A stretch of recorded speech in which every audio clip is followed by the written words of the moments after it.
I say good morning, Dr. Stephanie Burns. Oh, good morning, Alan Parker. It's just so good to see you. It's good to see you too. So good to see you. But it's always good to see you, but it's better to see you today because we're going to talk about the program in February. Great. Somebody primed my wee brain that we might be doing this today, so I'm actually prepared for you for once. Yeah.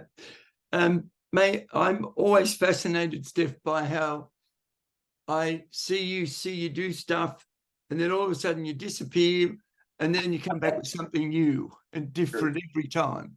Very true. And I'm just wondering, where's your work taken you since the last time you did a public workshop, which I know is some time? Yes, it is. It's been a long time. I mean, for the last, I would almost say 20 years now, since there's been a classroom open to the general public, like for all comers. Yeah. Where I've been, I think when I was quite young, I had this sense that it was higher probability I was going to live a long time than a short time. And one of the things that matters is that you have time to deepen your work. And one of the ways to do that is what I've been doing for the last 20 years, which is I've been embedding and off teaching my work in a large variety of contexts, be it from horsemen who are in their everyday life, doctors, lawyers, Indian chief school teachers, to the women in banking and finance. So it's very constrained in that thing, looking at long career development areas, women in mining, industrial companies doing leadership training, corporate work, even in the Scottish pipe bands for 5 years, et cetera, et cetera. So Cisco systems engineers, I mean, I could go on. So over the last 20 years, I've been kind of able to bring the work, if you will, what people would have experienced in learning to learn, goal achievers, et cetera, into a community and embed in that community. And there are real advantages to be able to teach and then go sit in the pub and have a conversation about what they've picked up, or to meet a group, like with the Scottish pipe bands. I would attend a school, a 2-week school, and I'd go once a year and I would teach. And every year I would come back, I could listen to the stories of what people did with the work. That is a gold mine of learning. So what that time allowed me to do was to virtually kick the tires on all of the basic fundamental principles in these variety of contexts, from 15-year-old kids to 80-year-old people starting a new business, and men and women and people with degrees and people who had never finished high school. I got a chance to see how it was being applied, where it worked, how it worked. And so I've come back now. I'm not back really in the public. I'm still in bed, but that's what I've been doing for the last 20 years, is same work, just totally different way of approaching it, because it benefited me at that point.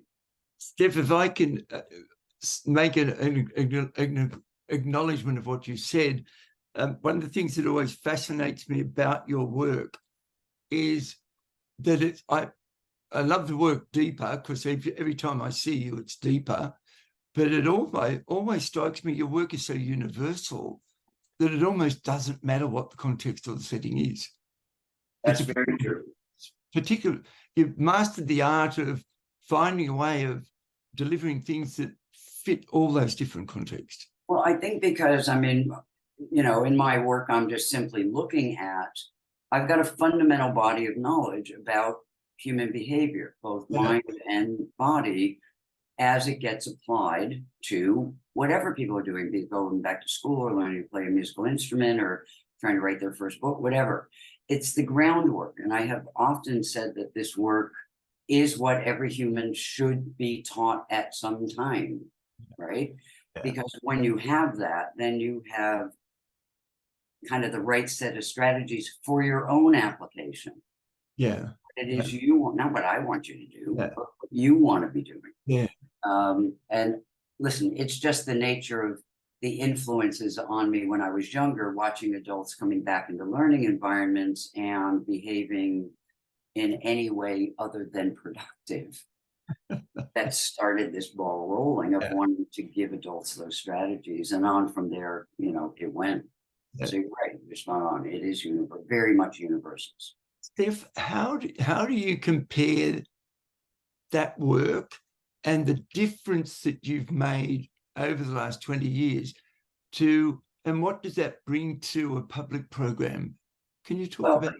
Yeah, it's a great question because they're quite different. I mean, Yeah. certainly coming back to a public event is that the new groups coming in or the old groups returning get all of that nuanced, refined work. Yeah. Right. So everything I've gathered, all the nuances, all the problem solving, all the how do we make decisions, whatever people are banging on about, that's deep in the work, I get to bring back to the public. Yeah. Now, the difference is you don't learn any of that when you're doing public programs. So when I'm doing public programs, I'm just performing, right? I'm giving people what I know. Yeah. There's no door open for me to learn anything new because we do the day, they're off. And the only way I would say up until 1994, which had me on stage, 42 weeks a year, nearly 7 days a week. And the reason I left public teaching, or the most of the public teaching, was because I woke up and realized I've been on stage for 7 years doing bang up good work. And I'm not one bit smarter than the first day I taught it. Yeah. And that felt, in the context of a very long lifetime and a long career, wholly inadequate to me. So I needed to find mechanisms to leave artifacts of the work for people who still wanted it and had never been exposed, and continue my own development process. And then when I come back into the public, I'm coming back with these refined, more arrows in my quiver that I can offer to put arrows in their quiver to tackle the kind of problems that we're trying to solve. It may sound reiterative, but one of the things I've observed about you over the years is every time you do come back, you come back with something new and different. For sure. I imagine that inside your head. Don't imagine. No, bad. Don't do that. I'm just going to imagine that inside your head, in my head, I have thought bubbles, and from all different situations. And every now and again, I look up and go, which thought bubble will I pull down? Right. I imagine for you to do that and then run a public program, you've got this amazing synthesizing process that you're going to bring. Sure. What is it? What's your aim in running this course? What do you want to see occur for the participants? I mean, I think the aim here, well, first, on your first observation of bringing things together, I mean, it's not only the gift of all the stories and the experiences and helping students solve more technical problems with the things that I've taught them, et cetera. That's one wealth of knowledge that comes into play. But the other is that science is changing. It's like there are things that we taught back in the 80s and 90s in which the practice worked. Like, if you do this, this will happen. 100% of the time. How it worked, we had no bloody clue, right? We could go, some scientists are suggesting this, some are suggesting that, right? But we could never nail down the circuitry of what was happening. Now, as time has progressed, especially in the last, say, 15 years, we have so much better understanding of this instrument. And what that then does, and I curate research all the time, stay in touch all the time with that research, is it helps us look at the practice we teach, the strategy, and see if we can make it more efficient, or see if we can help people to understand the theory accurately. They have better chances of then generalizing that strategy in their own life, right? So now, as far as this program, I mean, I thought a lot about this question. What are the aims of this? I mean, I think for the participants, beyond, the deepening of all that, is simply put control. My aim is that participants gain more control of their mind. For example, most people spend more time studying how their kitchen appliances work than they do how this instrument works. They just have no clue. So there has to be some fundamental understanding of what this thing was designed to do, so that they can understand that the brain has an agenda. Yeah. And its agenda has nothing to do with your goals. It doesn't care if you learn how to play 3 chords on the guitar. Yeah. It doesn't care about that. You care about that. So you need to know how to control it so that it pays attention to doing your bidding in the process of the kind of goals that you have, right? Yeah. So you can't do that if you don't understand the basic mechanism, right? Yeah. So we need to control the mind. We have to have control of the mind. It's all mind control. It's all me having a character on my shoulder that negotiates with my brain to allow me to do the things I want to do. Yeah. We have to have control over our body. Most people don't have any understanding about this instrument. Yep. That, you know, that carries them around every day.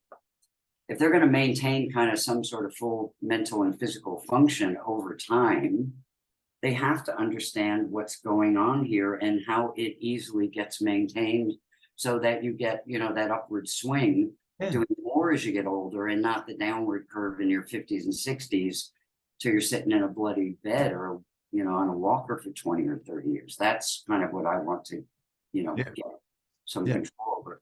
So, and also control over your behavior. Yeah. So you're no longer at the whims of your reactions, your emotions, and your moods. You have control over your behavior in more situations than you otherwise would. Yeah.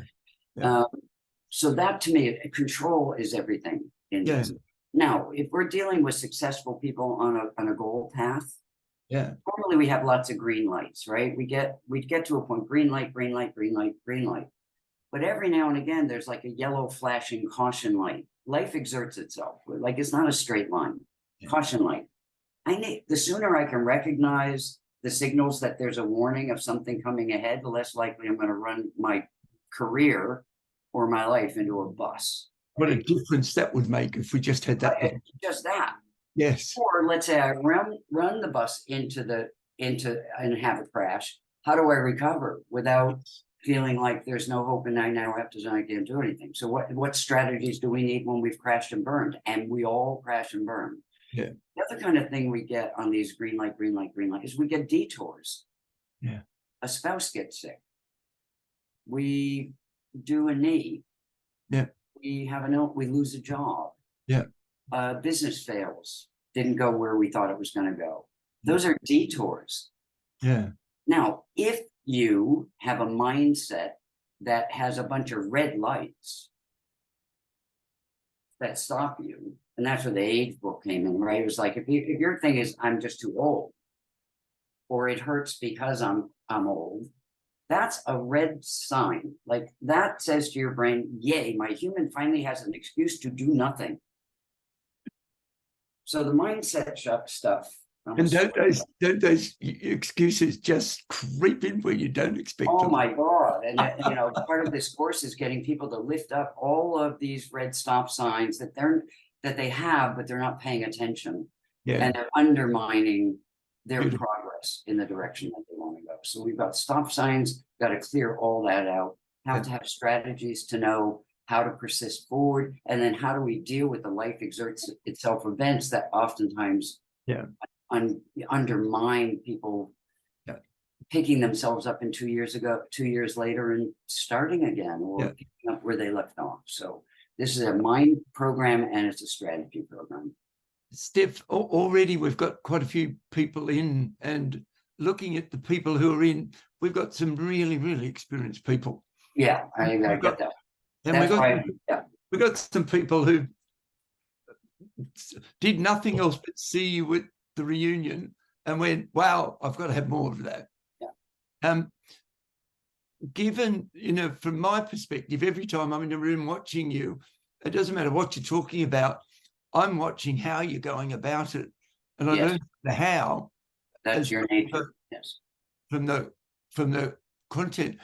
I'm just wondering, given the diversity of people, what's your take on the sort of tools and strategies that people are going to take away? Well, I agree. And I think, you know, if I look at, you know, the question of, you know, how is this group gathering, knowing who's coming, how is that affecting me in the design? And you're right. I mean, the people coming into this room, they've either worked with you Mhm. And although we work in different contexts, they will be familiar with I the love mind, and they will be, and they will be certainly aware of behavior. Yeah. So they've gotten that from you. Then you have the other half of the group, and they've all done either trainings with me, multiple Yes. trainings with me, Yeah. read my books. They're across it. They've been using this stuff Yeah. for years. So, Yes. but they're coming, like you said, they're saying, pick me kind of thing. Yeah. Yeah. For me, the difference is I'm designing this knowing what they already know or likely know, Mm. allows me to not have to cover the basic stuff. Like, it allows me to deal with the complexity. When you have a CEO in a room, or the head of an organization, or a psychologist, or a neurologist, or somebody who runs a marketing company, whatever the case may be, when you have people who are already successful, it says that they're doing a lot of good, Yeah. right Yeah. things. But I don't care how successful I've been around this forever. We all get stuck. Yeah. We all run into brick walls, or new circumstances, new situations that we've never encountered before. And that's where we fall short, because we didn't know how we did it to be successful. We don't know how now. We can't grab onto that to go, now I'm going to apply that to this situation, right? So Mm. Mm. by giving people really tacit, well understood theory and strategy, that they'll go, that's familiar to me because I've been doing that.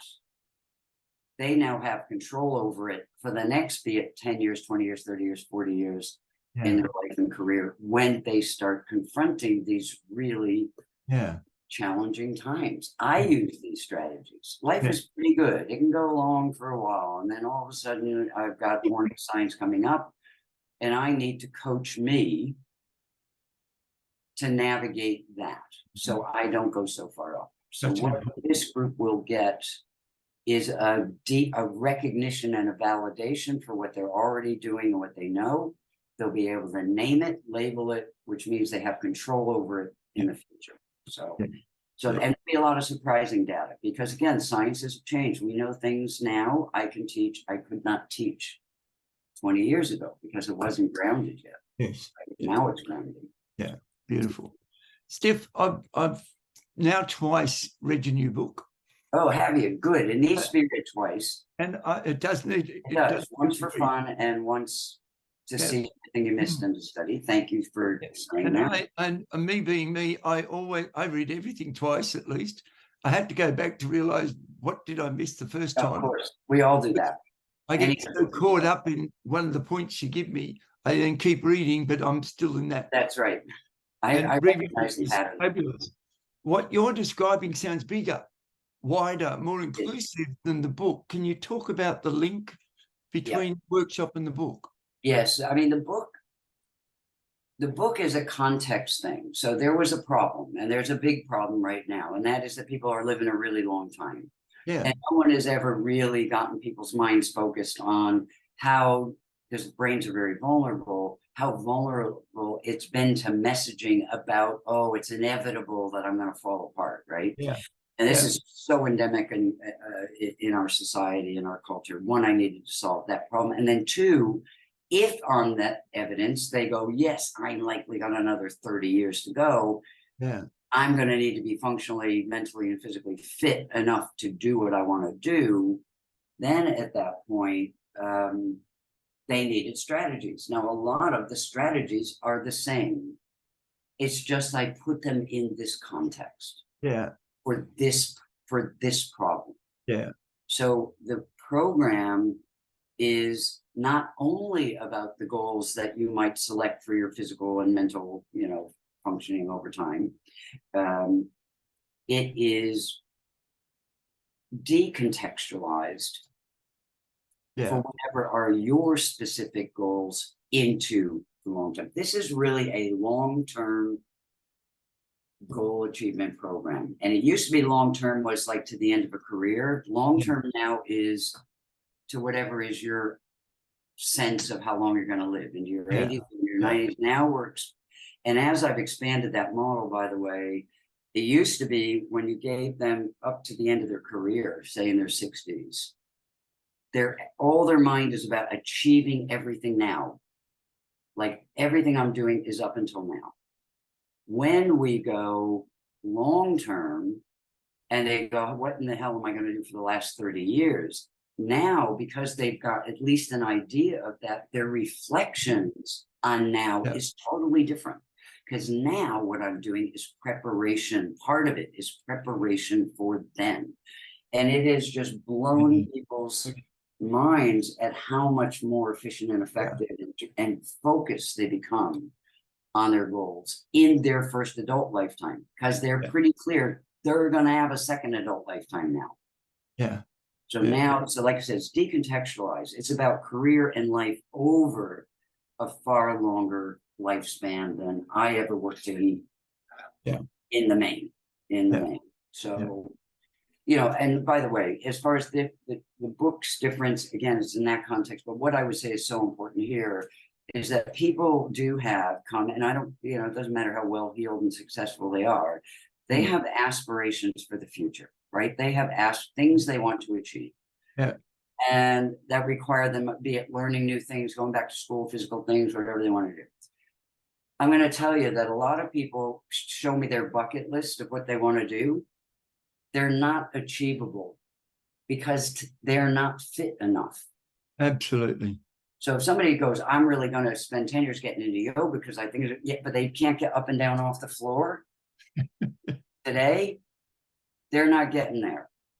If somebody says, I want to go back to school, but they haven't done any serious study in 30 years, it's not that they can't get there, but there's some preparation and kind of assessment, and they need to fix things up if they're going. Otherwise, they're just pipe dreams. Yeah. I got a guy who wanted to climb this big peak in his town. He was so excited. He couldn't walk around the block on the day he said that to me. He's not doing that until he can figure out how to walk around the block. Exactly. Right. So I'm just saying, great aspirations, but if you're not paying attention to what kind of shape you need to be in to engage in it, why half the goal? I mean, that's me being silly and direct, but beautiful. I think last, but maybe second last. Given that it's been a while, you've done lots of things in between that I know about.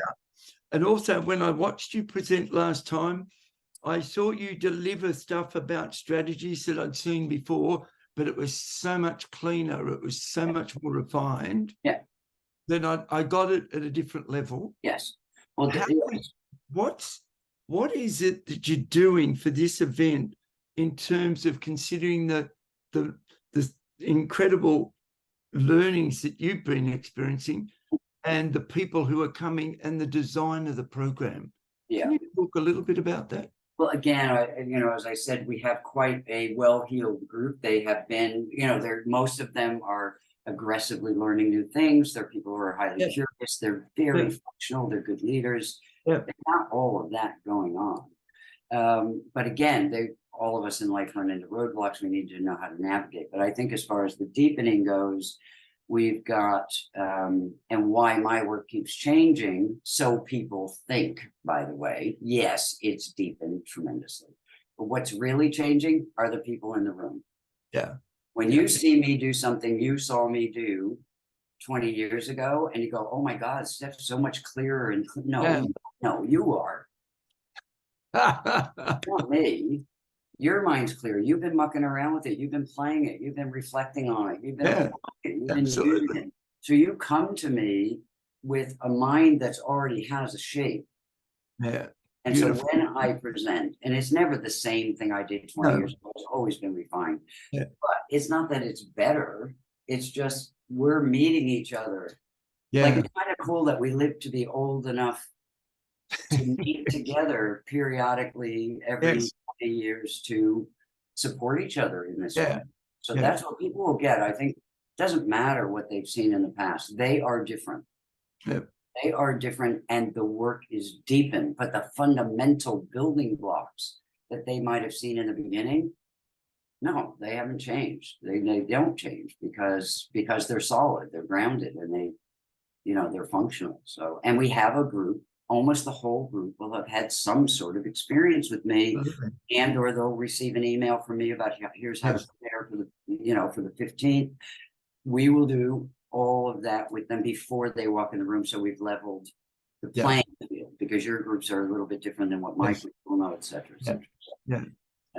I'm aware. Yeah, it's going to be surreal. I've got people in that room have known me 35 years. I have people who worked side by side with me, traveled with me for more than a decade. I have, somebody coming in the room who was my first personal assistant in Australia back in 1987, who knows my work as well as any human being knows my work. Wow. I have people coming in who have been applying my work by teaching it in their school classrooms, right? It's like, I'm learning from all of these people all the time, and they're all going to be there. Yeah. It's right? wonderful. They're all going to be there. What's my last question before remembering, highlighting the date again for people is, how is it for Stephanie Burns coming back and doing a public program? It's surreal at the moment. It's one, I've been keen to be teaching. I've been doing a lot of presenting, a lot of podcasts, a lot of interviews. That's never really stopped. To be able to come back into an audience of diversity.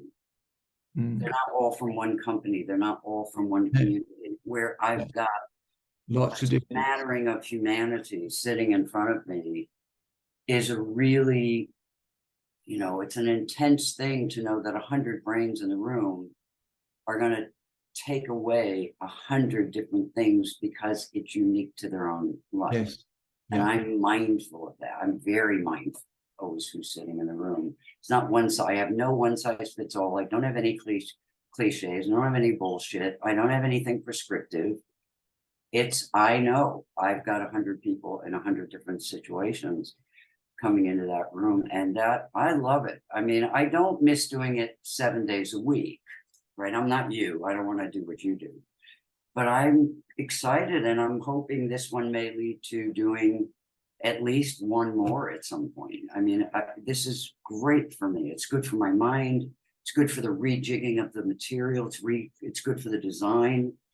Yep. It's exciting. It's very intense. I can't miss a beat on that day. So I have no room for mistakes on that day. And that level of intensity and design is pretty exciting. It's hard, but it's challenging, but it's rewarding. I mean, I will come out with a construction of this work that does not exist today. Yeah, beautiful. Right. So I'm excited. I just wish we could all do it for 3 days so we could have dinners together or something. Wouldn't that be nice? Wouldn't that be nice? Well, we're not in the old days. I don't want to distract from our conversation, but I have heard that there's a conversation going on about a next something. But we won't say.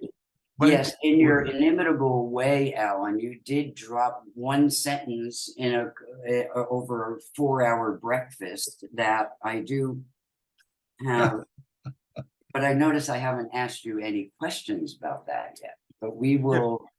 We will explore it. And it would be different than this. I mean, I just, I don't want people. We don't know that we're going to do this again. I mean, it might. Yeah. We might, but I don't. I have no guarantee. And don't forget, I don't promote this, right? I'm just the product. So you hire me, wind me up, put two AA batteries in, and hit the switch. Oh, you go. That's my whole job. I don't do anything else. Superb. Stephanie Burns, the 17th of February. How about the 15th? 15th of February. If you come on the 17th, I'll be able to tell you how it went. 15th of February. I love you, Allan Parker. I will see you between now and then for sure. And let me for the high auditory pen writers just say front desk at peakpd.com. Let me say that again. Front desk at peak, PEAK, P for Peter, D for Donald.com for inquiries.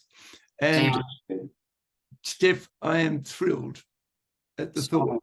Thank you. Coming up, and I look forward to having a lot of extraordinary people in the room for an amazing event. I think we're going to have a great day. And thank you for the invitation. Without you, this would not occur. So, Right. and without me, it Absolutely. wouldn't occur either. But And I'm secondary, we- really.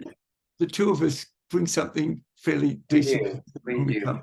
And thanks for everybody who sat through this. And we'll see people on the 15th.